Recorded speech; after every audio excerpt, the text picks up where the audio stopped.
to the Raptors Show on the Sportsnet Radio Network. Make sure you find the Raptors Show wherever you listen to podcasts and subscribe. And please rate and review our show. Reminder, we're streaming live on Sportsnet's YouTube channel and airing live on Sportsnet 360, Monday to Friday from 2 to 3 p.m. I'm your host, Wayne Liu.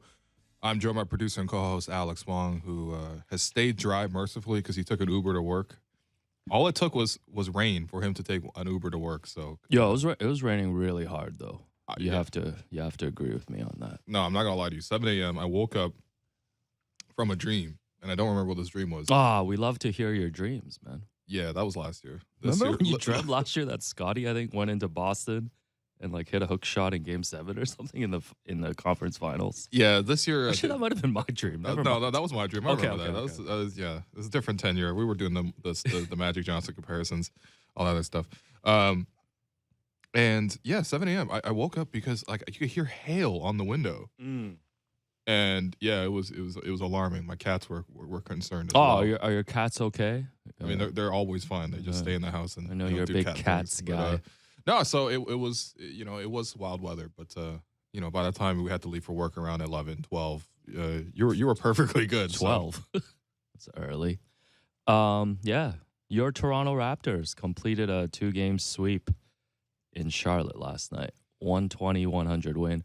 I know you've been kind of fearful of those 14.5 spreads against Detroit and Charlotte, but the Raptors have been taking care of business lately. Yeah. That's the best I can say. No, I think my takeaway from watching some of these games against Charlotte is like, there's only so much time in life, and we did really commit to at least 5 hours of Charlotte Hornets basketball. Unnecessary. The schedule maker gave up on this week, by the way.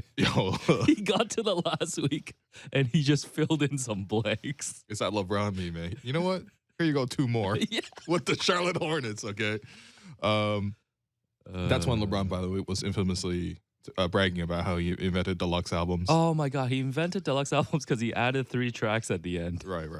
Congratulations to Bron. No, but watching the Hornets, I'm just like, this is how we looked in the Tampa season. Like, the other team comes in and they're like, okay, man, we got to play the Raptors at the end here. Who do they got on the court? It's Freddie Gillespie, it's Malachi Flynn, it's Jalen Harris, it's Yuta Watanabe. Like that's how we looked. Like as recently as 2 years ago. So I respect the Hornets for at least coming out there and giving these guys, some young guys, a shot. I mean, shout out to Svi. The guy was a plus 10 in 34 minutes. Somehow the team lost by 20, which means in the 14 minutes he didn't play, the Raptors beat him by 30. He's their Fred. Yeah. Legit. Like what's his Raptor per 36? Oh God. So. I do. Watching the Hornets, I know it's been a tough season for the Raptors, but the Hornets are a good reminder that it could be worse. Like, it really could be worse. Like, they panned over to Steve Clifford at the start of the game, and, the broadcast was talking about how this is, Steve Clifford's second stint with the Hornets. The way they're saying it sounds like he went back to prison. Like they're like he was – and in between, Steve Clifford dealt with health issues, probably because he was coaching the Hornets, to be honest. Like, that's partially – that's got to be partially responsible for that. And they were talking about how he was the last coach to, lead them to the playoffs and all this stuff. And yeah, that's right. It could be worse. It could be worse. You look at the Hornets fans, sitting there in their dollar seats, like what hope is there for them? I guess if somehow, the lottery balls bounce their way and they get Victor Wembanyama, it'd be great, but no, if I'm Victor, I'm staying in France. You're holding out? I'm staying in France. You're playing for the Metropolitan 92s? No, I could be a Metropolitan 92, man. It's okay. It's okay. I think no, I mean, I mean, look, that team obviously just was in a tough spot. Like they're obviously better than that in terms of the players that had, who were injured. But even then, like I'm thinking back to, I think in January when the Raptors finally had their first 3-game win streak of the season. Right, a little Portland, Charlotte. Yeah. When we played them at that time, it was like no matter what they do, like the Raptors are just going to beat them. It doesn't really matter like what sort of stretch the Raptors are in. So, no, I mean, I thought the Raptors like handled it well. Like the biggest thing is obviously you come in with a professional effort. It was cool to see the bench contribute, which was rare, but at the same time, getting 11 threes off the bench between Will Barton, Chris Boucher, and Precious Achiuwa really just not just like help things out, but I think in this case like was actually pretty important because the starters actually started slow. The Hornets were up 10-2 after 3 minutes, which was like, okay, come on. Yeah, the Raptors were working their way onto another like 0-10, 0-20 start, but they did get it together, and the Hornets did shoot over 60% in the first quarter. So add that to the list for the Raptors. But I mean, they ended up taking care of business. yeah. No, it was funny because that's it. That's it for this segment. No, I was even watching like the practice interviews from I think the day in between, and whether it was Nick or for Jakob, one of the two were talking about this. And they were just saying, like, one of the things that's key here is we just got to know the scouting report, like who to close out on, who not to close out. And I'm like, I feel that because, like, you really have to study the scouting report for these kind of opponents. Because, again, you really don't recognize a lot of these guys that you end up playing against. And that's no disrespect to these guys. I'm sure they cross paths like AAU or in college or some other level. But in the professional NBA level, like most people, like it's really the Shaq meme. Like, I'm sorry, JT Thor, I was not familiar with your game. Bryce McGowan's. I was not familiar with your game. Yeah, I did message you during the game yesterday, and I was like, Bryce McGowan's is kind of nice. Yeah, right. Which is which you're like, please stop. You're like, please go back to watching Kikuchi on the Jays. That's your version of saying Mehmet Okur would have been a problem. Yeah, no, that's fair. Yeah, that's fair. Yeah. Yeah. So you mentioned the bench came through yesterday. 2 players off the bench had 20+ points. Chris Boucher had 21 points in 27 minutes, and Will Barton had 20 points. Yeah. I didn't check with Stats Williams, but I feel like this got to be one of the few times this year where they had 2 guys coming off the bench scoring 20+. That's a good point. And I think William Barton, that was the one. Say in the Herbie voice. That was William Barton. That was the one that really stood out, hitting 6 threes, because coming into the game, he had 5 total threes in a Raptor uniform, and it was 5 of 24 from 3 in March. And we had talked about this, backup guard position and all of this. And I know you've mentioned that, Will Barton still has that upside, right, to provide you with a game like this. And, it's encouraging. I think coming down the stretch now with 3 games left in the regular season, the Raptors being locked into the play-in, like, we've talked about this. Like when it gets to that single elimination game, if they can get a game like this from Will Barton, if they can get something like this off the bench from anybody, like that's gonna be that could swing a game next week. Yeah, I mean, listen, I think from his perspective, and this is something where I guess I just didn't fully appreciate the fact that part of his season with watching this, obviously it didn't really go well, but it led to a string of him not playing, and then sort of like.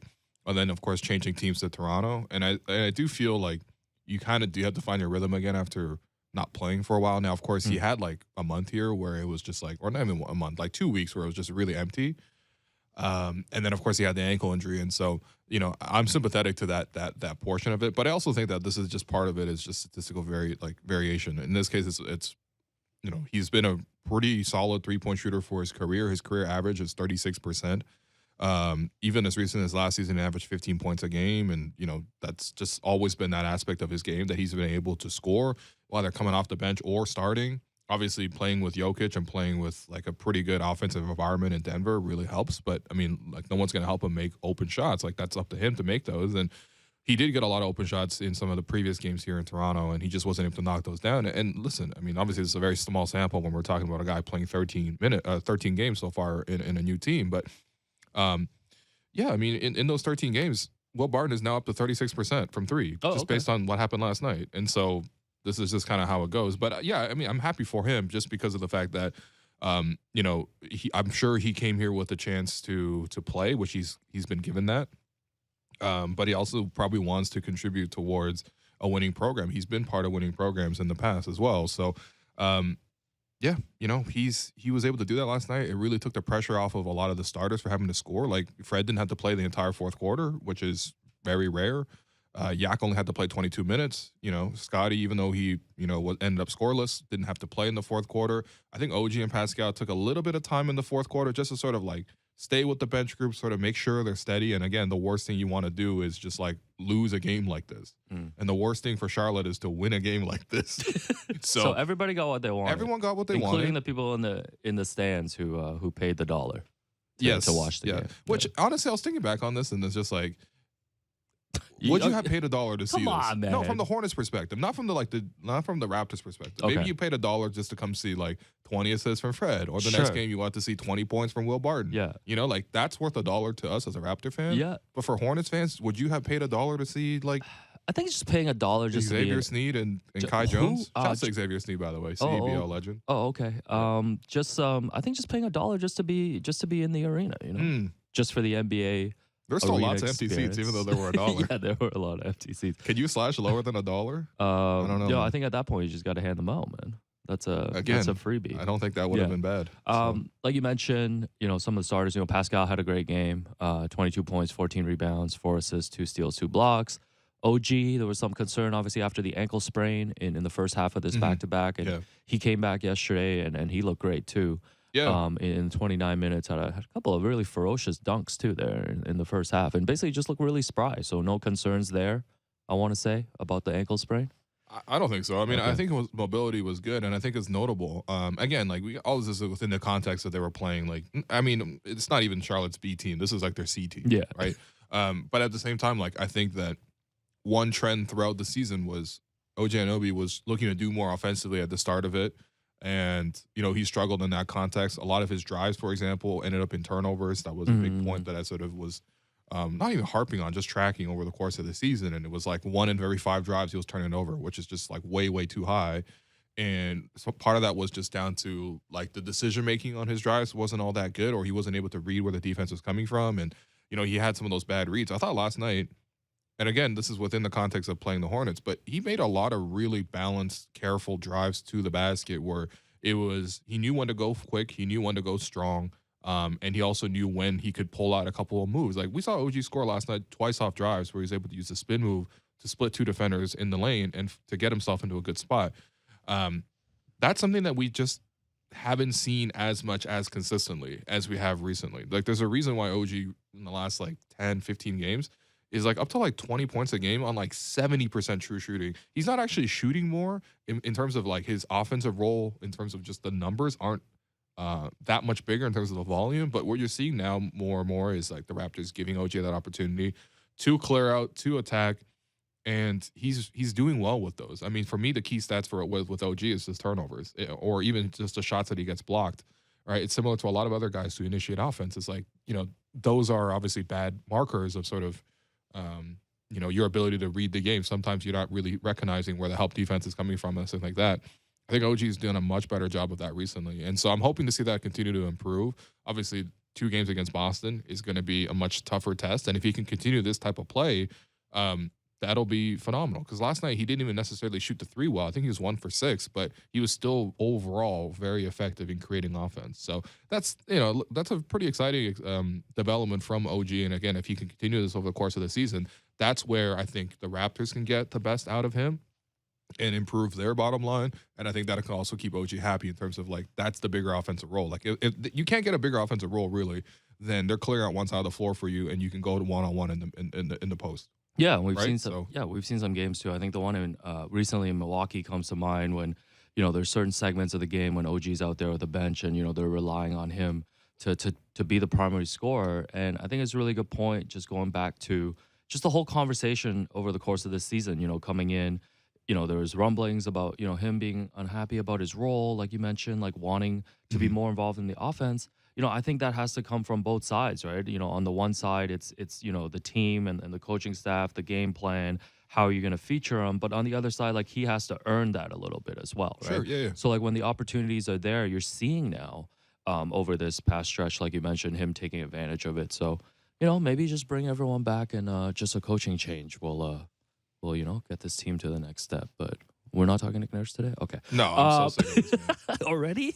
No, I mean, ready, until man. there's new developments, like, I'm good, man. Okay. So you're shutting it down just like Nick. You've been asked about it for 3 straight shows. I've literally, want to talk I have been asked about it for 3 straight shows. You're right, actually. No, you don't understand. I believe on Monday, you were asked about it on 3 different shows. Over the past 2 days, you've been asked on 3 different shows. I was on the morning show on Monday. Tim and Friends yesterday. Our show, React Pods, Banter Pods. Yeah, no more. It's enough, man. We didn't even put it on Twitter. You know what I mean? Like, there's no other avenues for me to speak on this thing. TikTok. We didn't even talk about David Thorpe recommending Udonis Haslem yesterday. Hey, man. Can we just take a minute on that? Here's the thing. Thorpe just gets into his mode. Yeah. He's cooking, and I just can't stop him. You know what I mean? What am I going to say? Step in and be like, hey, coach, really?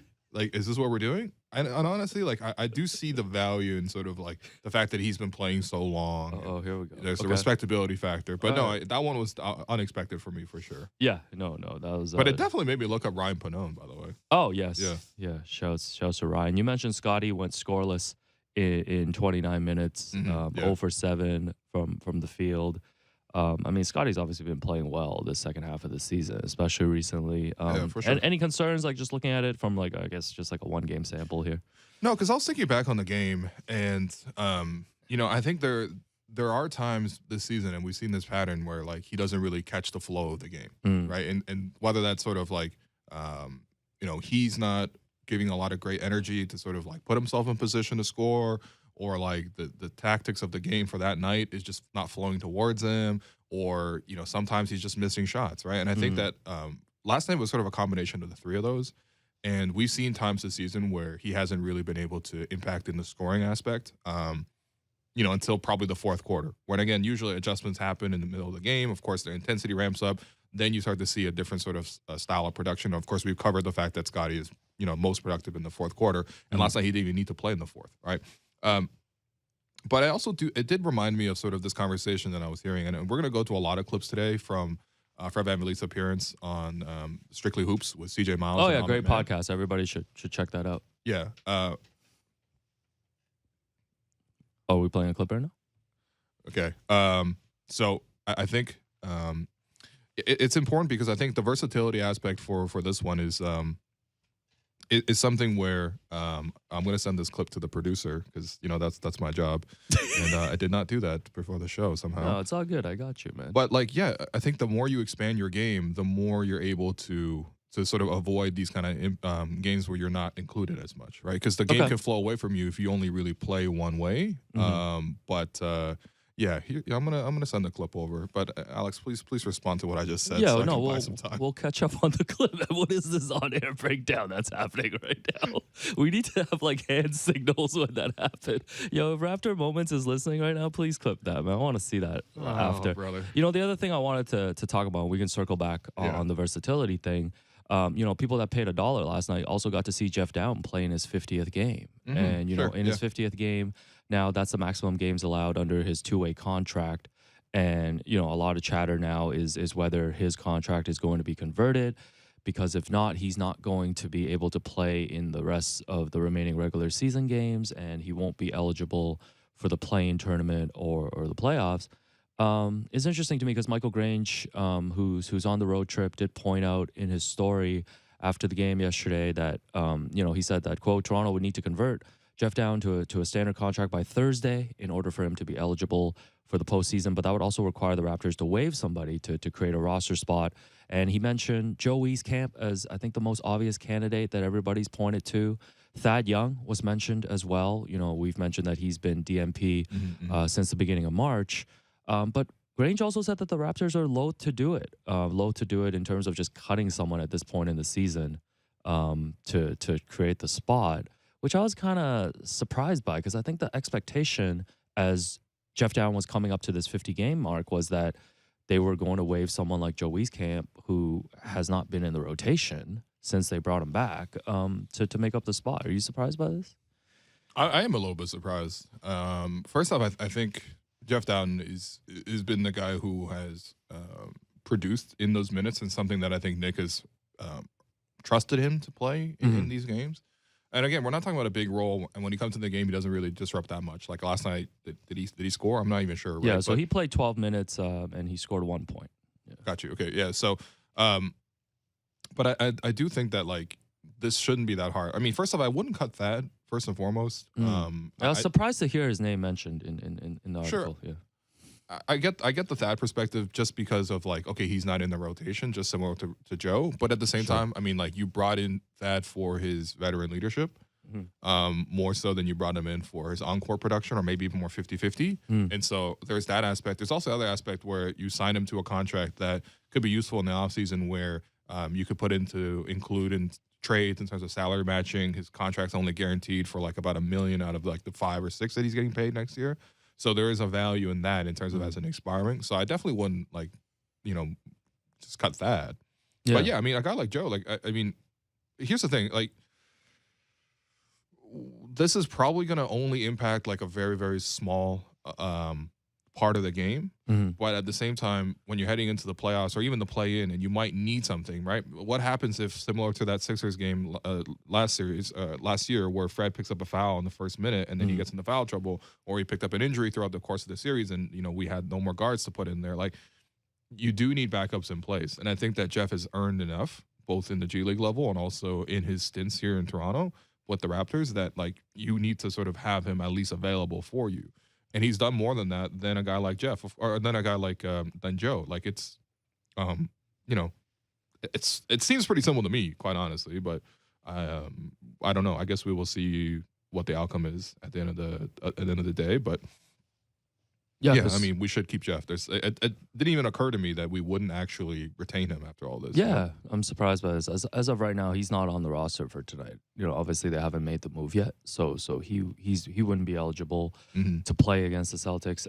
Gary remains out. He did not play yesterday once again with back spasms. So at first was it an elbow injury that started? I was confused when he even first got injured because we didn't see it on the court. Right. So it might have happened during practice. Yeah, I think it was some kind of elbow injury, and then now the past couple of games he's been listed out with the back spasms, and now this has extended into like a couple weeks now, and we're coming down to the end of the season. 3 games remaining for Gary to get back in. Again, like, I don't know. That's a concern to me too, because we talk so much about the Raptors needing 7 or 8 guys, to compete in this play-in tournament, and Gary is such a huge part of this, coming off the bench. So if he's not coming back this week, I'm a bit concerned. Yeah, for the Raptors. No, likewise. I mean, I think if you've heard Nick's answers to when he's been asked about Gary, he's essentially openly pleaded for him to come back. Yeah. He literally looks at him on the practice court and he's like, please. He's like, please just come back, man. Just do this during the game when the fans are here, Like, so, yeah, I mean. It's been a lot. What can you really say, right? Yeah. Hopefully he's able to play and not even just like, look, when he comes back, because the thing with Gary, too, in the previous games where he's sort of missed time, there has been this pattern where he comes back, but the first couple of games he needs to find his rhythm. Yeah. And the worst thing you want to see is that happening during the playoffs or during the play-in. Yes. So, like, you do have this opportunity here where you're able to do it. So, yeah, I mean, look, they've been able to weather it without him, but they've also been playing the Charlotte Hornets, right? I think you do need, no matter who suits up for the Celtics tonight, and, of course, they're also playing the second half of back-to-back. They played a really tough game last night as well.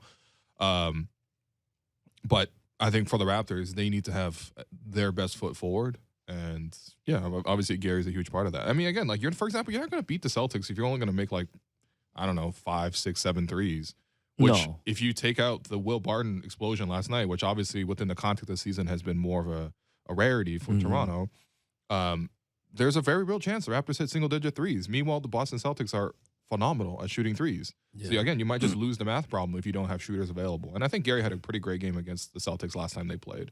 Although he did miss that layup to tie at the end.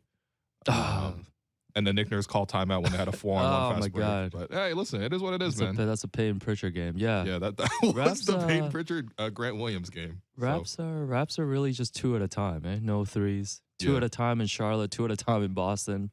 Probably 2 at a time next week in the play-in. Would you like a play-in update, Will, as we're coming down the stretch here? So Atlanta and Miami both won last night. Those were not the results that the Raptors were looking for. But and by the way, painful on both fronts because Detroit was actually leading against Miami in the fourth quarter. Yeah, but then they have to lose, and so they lost. Yeah, okay. Couldn't even do us a solid, Dwayne.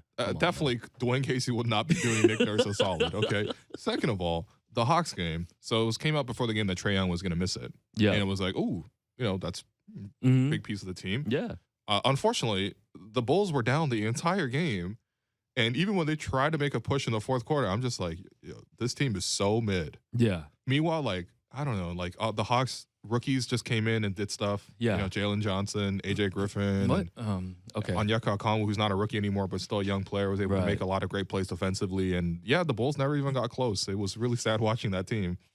And I'm like, oh, yeah, this is why the play-in tournament exists, so we could see one of these teams struggle. Yeah, well, on the bright side, the Raptors gained a game on the Bulls. So they're now, for the race for 9th. So now they're 2 games up on Chicago with 3 to play. Yes, with the tiebreaker. With the tiebreaker. Yeah. So basically, one more Raps win or one more Bulls loss would clinch home court for the Raptors.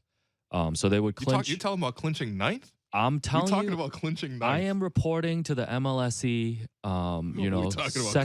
second quarter PNL right now that they will clinch a home game. They will clinch a home game in the play-in. Got you. So that's the race for ninth. The race for eighth, as mentioned, the Raptors and Hawks are still tied with the same record. Yes. But Atlanta has the tiebreaker. Yo, I swear, the season's really going to come down to that stupid game. Yeah. Well, and everyone knows what I'm talking about. A lot of stupid games. My goodness. But yeah, no, this is the fun in the play-in. There's a race for ninth. There's a race for eighth. So the Raptors basically have to be one game better than Atlanta. Absolutely. In these final Which is games. why it's absolutely crucial for the Raptors to take at least one game from Boston. Yes, because so right now, because the Bucks won yesterday. Yep. The Celtics lost. Yep. So the Bucks are now 3 up on the Celtics with 3 to play with the tiebreaker. So essentially, again, that one's basically that could be taken care of tonight. The Celtics, though, still are 2 games up on the Sixers with 3 to play. They hold the tiebreaker, and they hold the tiebreaker. So that all this stuff could be settled tonight, basically. So it could be Milwaukee, Boston, and Philly. And if you're looking at it from a Raptors perspective, let's say they get 1 of 2 in Boston. They split, right? Yeah. Pretty sure Milwaukee is sending their E squad to Toronto on Sunday. You're about to hear Marjan Beauchamp starting at shooting guard. Take the over on Thanasis minutes, I believe. Can you even bet a man's minutes? I want to see Thanasis in the media room before the game. He probably will be. No, actually, I want to see Giannis there and say Glizzy gone to him. Oh, wow. the media Glizzies? Yeah.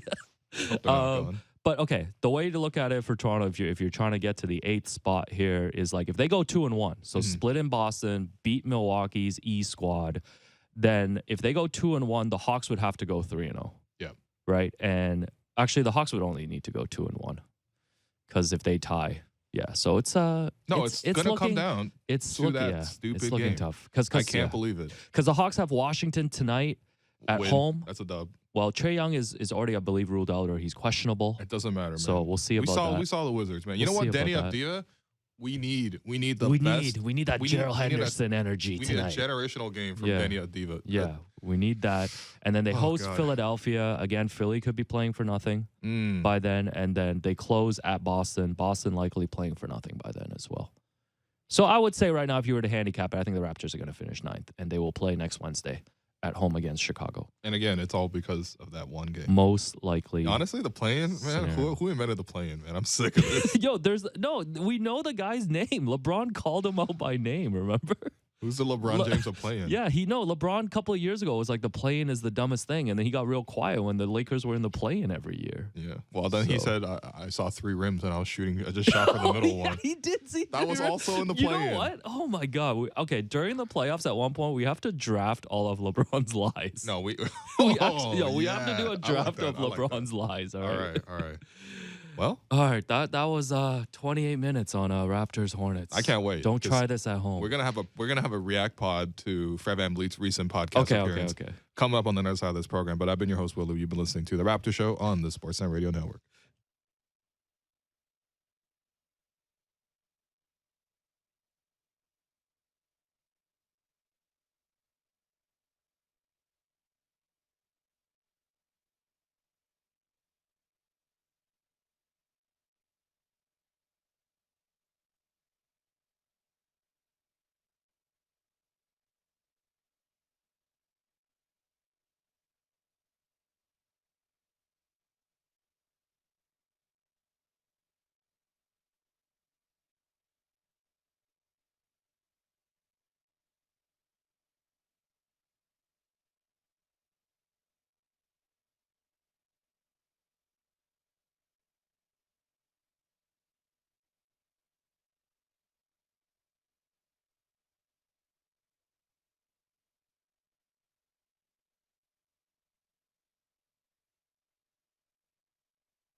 Welcome back to the Raptors Show on the Sportsnet Radio Network.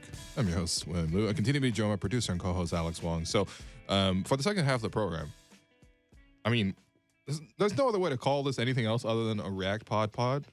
Yeah, because right. we are actually reacting to another podcast, but it was actually a really good one. Friend of the program, CJ Miles, along with Amit, had Fred VanVleet on the program over at Yahoo Sports Canada on the Strictly Who's podcast. I honestly highly suggest everyone go listen to it. It's very good. I think, one thing is we get to take in, I guess athletes, but also celebrities in general in all sorts of ways, in short clips, in print, in, whatever format. And I think with podcasts, what's really unique is like, I think people can come across a specific way in when it's like a headline or when it's like a short TikTok video or even on print when it's like written flat on the page. But I think over the course of like a conversation with a person, which is essentially what you're having with a podcast, you really get to know someone a lot better and you get to hear their perspective. And in the first half, I definitely teased this segment where we were talking about Fred, Scotty having the scoreless game going 0-for-7. And I was sort of, it reminded me of this conversation where it's like the importance of being versatile, because there are certain games where the action doesn't flow towards you. And then, of course, you can get, left out. Right. And I think that's where, it got me thinking about sort of what Fred was mentioning here in regards to sort of the importance of developing a well-rounded skill set so that you can be as versatile as possible. Because from day one, all I wanted to do was have a 10 to 15 year career. And how do you do that? You got to find different ways to be effective. So starting off, I'm going to pick up full court and I'm going to make open corner threes. All right, now I'm going to build my legs up. Now I can shoot the 45. Okay, now I can shoot the 3 off the dribble. Now I'm playing with guys who can score 30, so I'm going to just spot up. Now I'm playing with Kawhi. Now I need to be a 2 with Kyle. Now Kyle's gone. Now I'm the lead guy.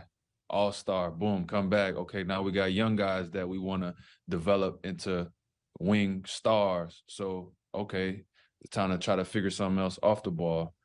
Then we get Yak back. You got to play pick and roll with him. Sure. So here we are, which is probably what I do best. Ironically enough, pick and roll is probably what I do best. It's just that it hasn't really been a heavily featured thing in my career so far. But the funniest part about it is my pre-draft workout for the Raptors was just 3-on-3, 4-on-4 pick and roll for 45 minutes. And it's really probably the reason why they picked me. You know what I mean? Yeah. They brought me to training camp was to be able to run the show and get us in offense and get shots for it. So, yeah, I mean, I think hearing from that perspective, it does make sense, right? I mean, he did have to obviously play a lot of different roles. And I think that, again, like that's where expanding your skill set allows you to do more and more. So I think that's a valuable lesson to a lot of players who are trying to extend their careers, to have the, just the length, but also even just to sort of ascend the way Fred has. Yeah, and I think it's interesting for him to put his career in that perspective, because he's in his 7th season now with the team. And it's just like the way that he walked through. Sometimes you have to take a step back and actually think about that, right? Like him coming in, competing for like that 3rd string point guard spot and eventually taking on the bench role, like you mentioned. And I think even if you look at the course of this season, right? Like I think about the interview that he did with JJ Redick earlier this season, talking about the adjustments that he had to make earlier in the season. Like one of the biggest storylines coming into the year, before the start of the year was Fred being in a more off-ball role. Right, and then you look at how that's you look at how that's changed through the course of the season based on what the team has needed, and obviously with the addition of Jakob, like even over the course of this season, I think Fred's had to adjust to a couple of different roles here. Oh, that was like half the Raptors show for 4 episodes, I think. Do you remember the 3 weeks when you just had to deal with trade rumors? Yeah. January. Well, it's fine. They got Jakob Poeltl. Yeah, they took us by surprise. You didn't want to hear one Jakob trade rumor, and then finally that was the move. No, but Bobby was picking up his kids, just laughing to himself. He's like, "Yeah, that's the one thing you don't want to talk about." Bet I'm not bringing Jakob Poeltl. He's like, "Where y'all want Brandon Boston from the Clippers?" Yeah, for the record, I did not. I think. Yeah. By the way, I think they're now 15-9 with Yak in the lineup or something like that. Oh, okay. Check the teams they've beaten in the starting group. Okay, all right. Well, check the teams they were losing to without Yak in the group. How about that too? Anyway, so I think there was obviously the bigger part of this conversation that came out with Fred was, the clip, the teaser that Amit put out, which was about sort of him talking about how it was like, being asked about what do you think about the perception of you being selfish, right? And quite frankly, I didn't want to get into this conversation because it's already so toxic, especially online, which, this is obviously how this is going to be disseminated, where it's like you either firmly believe that he is selfish or you don't. But like there's just like literally daily arguments on this specific subject. So I didn't really want to play those clips. In fact, you actually had them in the rundown, and I was like, no, dash all of these. Don't want to talk about this. Not entertain this conversation, because we've had this conversation like 100 times. But the point is that I don't think it's going to change anyone's minds, even when you do hear from him. But I did want to address sort of the portion where he was talking about sort of how he handles criticism. And I think that's the other part where people sort of took it in a different way. I was like, no one can tell me anything, right? And that sort of sounds like he's not open to people looking at his mistakes. And I do think that everyone heard that portion of him saying that, like, listen, if you're just a random fan, like, he's probably not going to like hear that criticism or even sort of take it in because it's not as relevant to him. But I did want to play this clip, which actually didn't get nearly as much attention, at least sort of based on what I saw online. I make mistakes. I play bad. I'm not a perfect player by any stretch. I'm nowhere near my full potential where I want to be. Like, I'm open to criticism. Nobody criticizes me harder than I am on myself. Nobody's harder on me than I am on myself. And that's another reason why I'm able to weather that, because it's like the stuff that they saying or people saying, whatever, is just like, whatever, you know what I mean? I know I'm going to break down all of my misses and, looking at everything, how I can be better, knowing the full scope of the situation. But yeah, it's funny. It's been a thing this year just because of the team's performance. You know what I'm saying? So yeah, what do you think about it? Like, how do you think athletes should handle criticism, especially the sheer volume of it that they hear online? Yeah, I think it was interesting, listening to the interview, and for Fred to, Fred, like, he in the other part of the interview, he like listed out the people that he actually cares about, right? Like the opinions. Like he talked about how he only cares if it comes from his coaches during the game, like people that are close to him, or like players that he's played with before that he really respects. And I actually think that's a very healthy way to approach it, because like athletes just deal with a lot of noise. Like at the end of the day, you're only accountable to what your coaches expect of you, what your teammates expect of you. And honestly, you're only accountable to like the expectations that you set for yourself. I think, people, for a lot of fans, and this has been, like you mentioned, just a huge discussion all season. And I think anybody just looks at like the online discourse, or even looking like at like the YouTube comments anytime Fred is brought up, like you mentioned, the two sides are, fans are very entrenched in how they look at Fred. But at the end of the day, I think it just only matters how he's viewed in the locker room and how he's viewed by the coaches. Like, I think that's those are the only people, if they view him as being selfish, that truly matters. Because like at the end of the day, like they're all driving towards the same goal of winning. And if people in that locker room feel that way about Fred, then it's a different conversation.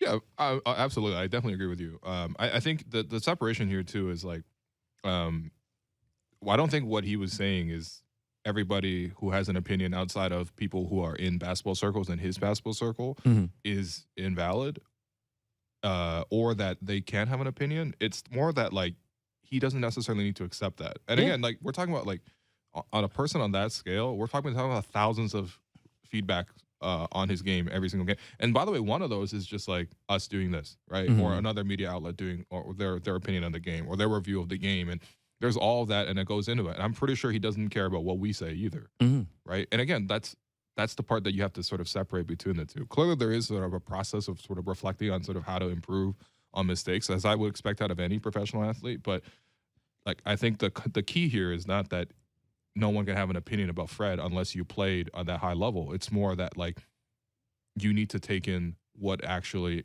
impacts your day to day and what impacts ultimately the result on the court. Yeah, and I think sometimes that messaging does get lost, like you mentioned. When a player like Fred, who's been so polarizing with the fans, has a conversation like this, because fans are going to hear what they want to hear, right? No, exactly. Like fans is not going to change a single thing. No. And you know what? I think what Fred's trying to say is the same thing too. Like he's not trying to change, fans' opinions. Like at the end of the day, if you parse through what he's trying to say, all he's saying is, like you mentioned, fans are entitled to have their opinions. Like he's not trying to change their opinions. It's just he's not going to listen to the noise. Yeah, and I think this is why I wanted to sort of focus the conversation about sort of the interaction between athletes and fans, because I do think that, especially now with much more access, and especially now with the fan base growing even larger, like this is something that it's not just Fred, like it's gonna have to be for every professional athlete to deal with. And this is something that he said about sort of what comes with the territory of the fan base getting bigger.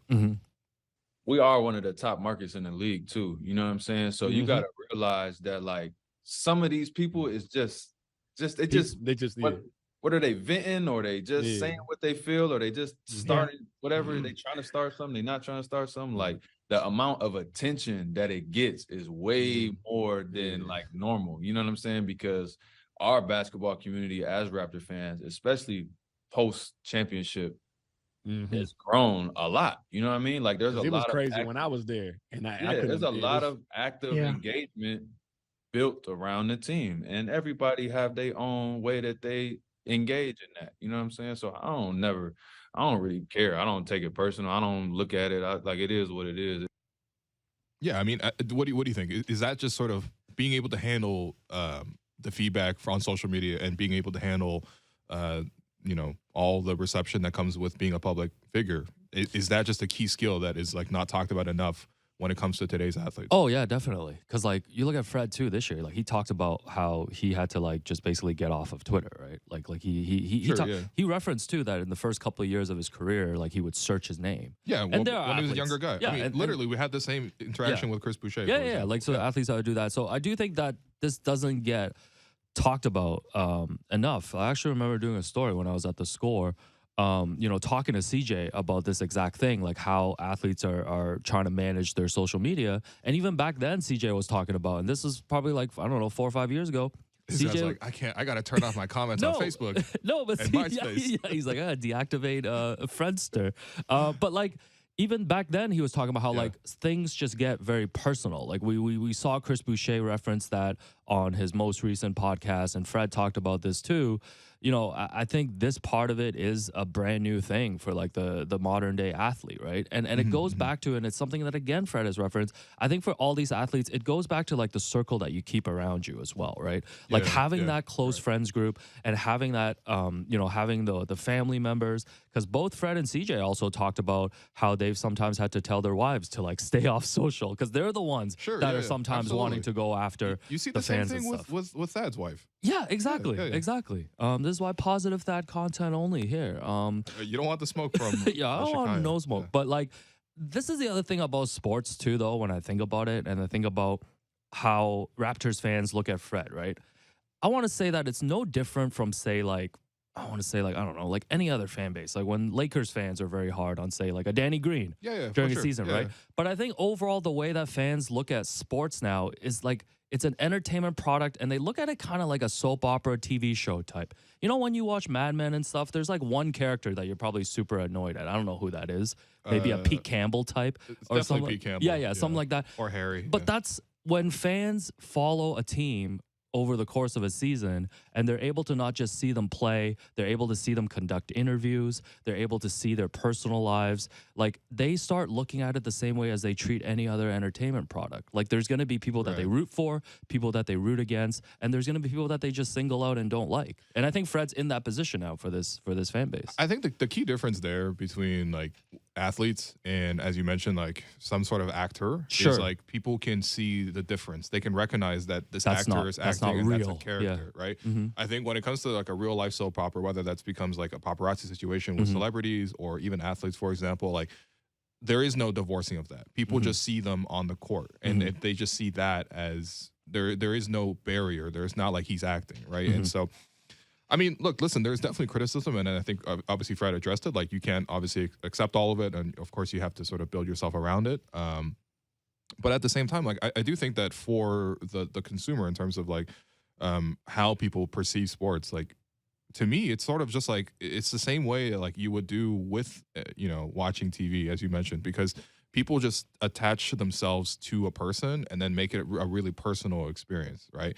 But it's a one-way experience at the end of the day. Like, it's not the athletes consenting for you to have this, and I'm not really talking about it in that way. I'm talking about it in terms of like, you are attaching yourself to this person, and of course when they fail, you lash at them, and when they succeed, you build them up.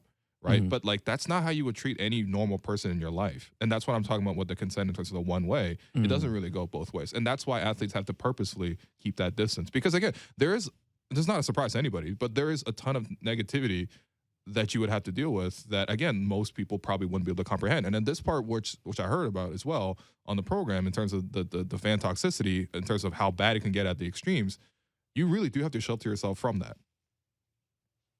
Run the clip, Derek.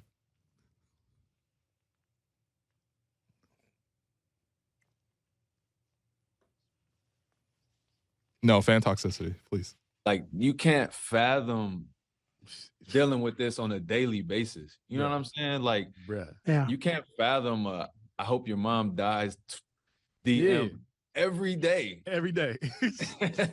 Every day like, you get a DM like that. Like some random 2020, 54, 0, win, lose, draw. Like, you can't fathom that as a regular person. Now, in our position, we built for it, right? Like, I got thick skin, you know what I'm saying? But like, you probably took the time to get there, though. I would imagine. I mean, like I said, my upbringing is of this. Like, I've been in real situations. I've seen real things. Like, I come up around like a real outside, traumatic, dangerous environment. You know what I'm saying? And they don't DM. Like, and they don't DM, they bro. don't DM. That's not what they do. This is just like people talking that can't even get close to me in real life. And if you try something crazy, it's gonna go crazy. That's really how I approach it. Yeah, fans, I think fans just want to be heard, right? Like you mentioned, fans want to immerse themselves as part of this experience. Sure, absolutely. But that doesn't, make it acceptable for, the things that they say, things across the line. I think a lot of times fans expect the athletes to like reciprocate in a way or like respond to that criticism. But that's why people have to understand it's a one-way relationship, just like it's a one-way relationship with the television show. Yeah, but it's like my thing has always been like fans, you can say whatever you want, criticize a player, don't cross those lines personal. Because like it's not just, I know they were just talking about getting DMs and like people saying hateful things, hurtful things online. We have seen so many instances this year and the past few years now. Like I remember most recently Jamal Murray, there were some courtside fans in Detroit that was saying a lot of personal things to him where they had to be like escorted out. And we've seen other instances where like, Russell Westbrook, in Utah and things like that. Like they're getting this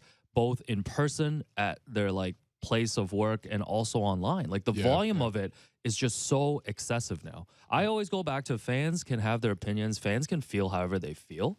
You never have to tell fans how they feel, but it's like it's about drawing that line as well, right? Yeah, for sure. And again, the last thing I'll say on this is just like, essentially the way fans treat this is like these people are toys that we sort of play with, and we kind of interact and reject them and accept them at certain points and use them sort of however we want. But again, like that you have to understand that is strictly a one-way relationship. So I mean, like, yeah, when he talks about I gotta distance myself from the criticism or distance myself from fans, I think you can understand from his perspective. But again, like this is a bigger topic just about for athletes and probably most celebrities in today's society, man. I don't think being online is good for people in general, but especially not for very famous people. Just in general. And now it's time for Between the Lines, brought to you by Bet Rivers. It's a whole new game. The Toronto Raptors open 2-game series in Boston tonight against the Celtics. The Celtics are 3-point favorites. Jason Tatum. That's been coming down, right? Jason Tatum. I thought it was like 5.5. Yeah, Jason Tatum is questionable on the latest injury report, along with Marcus Smart, our boy Payne Pritchard. They're all questionable. Al Horford is out. Jaylen Brown didn't play yesterday, but he's not on the injury list. For the Raptors, only Gary Trent Jr. is questionable with lower back spasms. So both teams, second half of a back-to-back. We know how important this game is for the Raptors. Celtics 3-point favorites. Who do you like, Will? Yeah, it's going to be tricky, right? Because I just think that TD Garden is an exceptionally hard place to play. No, it doesn't really matter who they have on the court. We've seen the Raptors lose this season to Blake Griffin. We've seen Blake Griffin dunk on the Raptors this year, right? We've seen Grant Williams go off for like 20-plus points. So this is a really tough matchup no matter what. But obviously, with Boston having played last night and they lost to the Sixers, Joel Embiid had like 52 points. He was amazing. And the Sixers tried to pull off this like ridiculous comeback at the end and almost did it. But ultimately, that was a really hard-fought game. and a lot of their main guys played. Like, for example, Al Horford played. So I'm not surprised that he'd be out for a game like this. They did anticipate this back-to-back by keeping Jaylen Brown and Robert Williams out of it. And so, you still have to deal with them. And, of course, again, that's a big thing to deal with. The Raptors have lost to the Celtics this year without Jason Tatum playing. So whether he plays or not is not as much of a factor here. But if I had to really – unfortunately, I'm going to have to pick against the Raptors. I need to see them match up well with the Celtics first and foremost. Yeah. But yeah, the Raptors are playing well. They're about as healthy as you can really be in this time of year. Obviously, we'll see what happens with Gary, but you're going to have to hit a lot of threes against the Celtics to beat them. And again, whether they win today or they win Friday, they need to take one of these if they have any chance of getting to 8. So tonight is probably a little bit tougher, but we'll see. Yeah, I don't trust the Raptors at the moment against the better competition. So I'm gonna take the Celtics -3 as well. That was Between the Lines, brought to you by Bet Rivers. It's a whole new game. All right. Well, that does it for us today. I've been your host, Willow, and you've been listening to the Raptors Show on the Sportsnet Radio Network. Make sure you find the Raptors Show wherever you listen to podcasts and subscribe, and please rate and review our show. Reminder, we're streaming live on Sportsnet's YouTube channel and airing live on Sportsnet 360 Monday to Friday from 2 to 3 p.m. Thanks once again to producer and co-host Alex Wong, our board producer Derek Brandale, and Jennifer Rona for helping with the YouTube stream. We'll be back to talk more Raptors basketball tomorrow.